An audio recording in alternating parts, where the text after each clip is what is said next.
दूर घने जंगल में जहां सूरज की किरणें मुश्किल से धरती तक पहुंच पाती थीं, वहां जीवन अपनी पूरी चमक के साथ खिलता था। यह जंगल हरे भरे पेड़ों, सुंदर फूलों और जंगली जानवरों का घर था। इस जंगल की हवा में ताजगी थी और यहाँ की मिट्टी से सुखद खुशबू उठती थी। यहाँ हर तरफ जीवन था।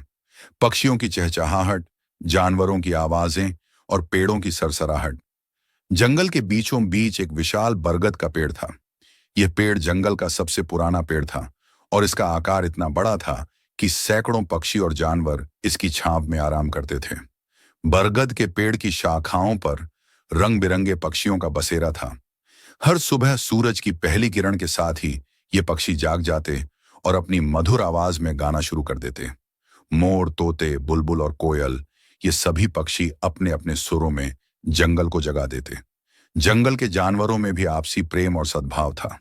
हाथी, बाघ, हिरण और बंदर सब अपने अपने तरीकों से इस जंगल में जीवन का आनंद लेते थे। हाथी महाकाल, जो जंगल का सबसे बुद्धिमान और सबसे शक्तिशाली जानवर माना जाता था, सभी जानवरों का नेता था। वह हमेशा सबकी भलाई के बारे में सोचता और किसी भी समस्या का समाधान निकालने में सबसे आगे रहता। एक दिन जंगल में एक बड़ी समस्या आ गई। गर्मियों का मौसम था और जंगल की नदियां और झरने सूखने लगे थे। पानी की कमी के कारण सभी जानवर और पक्षी परेशान हो गए थे। पेड़ों के पत्ते मुरझा रहे थे और जंगल का सौंदर्य फीका पड़ने लगा था। पानी के बिना जीवन कठिन हो गया था और सभी जानवर इस समस्या का हल ढूंढने के लिए महाकाल के पास पहुंचे। महाकाल ने सभी को शांति से सुना और फिर कहा, हम सभी को मिलकर इस समस्या का समाधान खोजना होगा। अकेले कुछ नहीं हो सकता, लेकिन एकता में बड़ी शक्ति होती है। फिर महाकाल ने सभी जानवरों और पक्षियों को एक योजना बनाने के लिए बुलाया।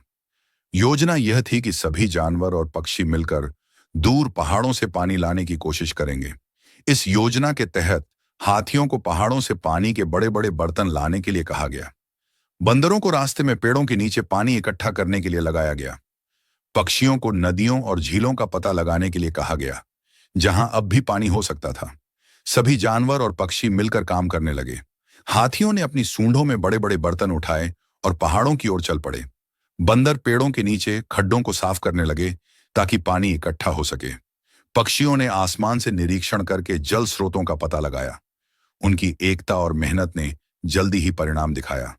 पहाड़ों से लाया गया पानी धीरे धीरे जंगल के सूखे हुए हिस्सों में फैलने लगा। पानी की धाराएं फिर से बहने लगीं और पेड़ पौधों ने नए पत्तों को जन्म देना शुरू किया। कुछ ही दिनों में जंगल फिर से हरा भरा हो गया। पक्षियों की चहचहाहट फिर से गूंजने लगी, जानवरों की आवाजें खुशियों से भर गईं और जीवन फिर से अपनी पूरी ऊर्जा के साथ खिलने लगा। महाकाल की समझदारी और सभी जानवरों की एकता के कारण जंगल एक बार फिर जीवन से भरपूर हो गया। इस अनुभव ने सभी जानवरों और पक्षियों को एकता का महत्व सिखाया। उन्होंने समझा कि अगर वे साथ मिलकर काम करें तो कोई भी समस्या इतनी बड़ी नहीं हो सकती कि उसका हल न निकाला जा सके। बरगद का पेड़ फिर से सभी के लिए आश्रय बन गया। उसकी छांव में बैठकर जानवर और पक्षी आराम करते और अपनी कहानियां सुनाते। हर रोज शाम को जब सूरज ढलता तो पूरा जंगल इस एकता और प्रेम की भावना को सलाम करता और इस तरह जंगल में फिर से खुशियों का दौर लौट आया, जहां हर जीव एक दूसरे की मदद से अपने जीवन को सुंदर और सुखद बना रहा था। मेरे प्रिय मित्रों, अगर यह कहानी आपको पसंद आई है तो इस कहानी को लाइक करें, कमेंट करें और हमारे इस चैनल, इस स्पिरिचुअल कथा को सब्सक्राइब करें और शेयर भी करें, ताकि हम ऐसे ही कहानी और भी आगे आपके सामने पेश करते रहें। धन्यवाद।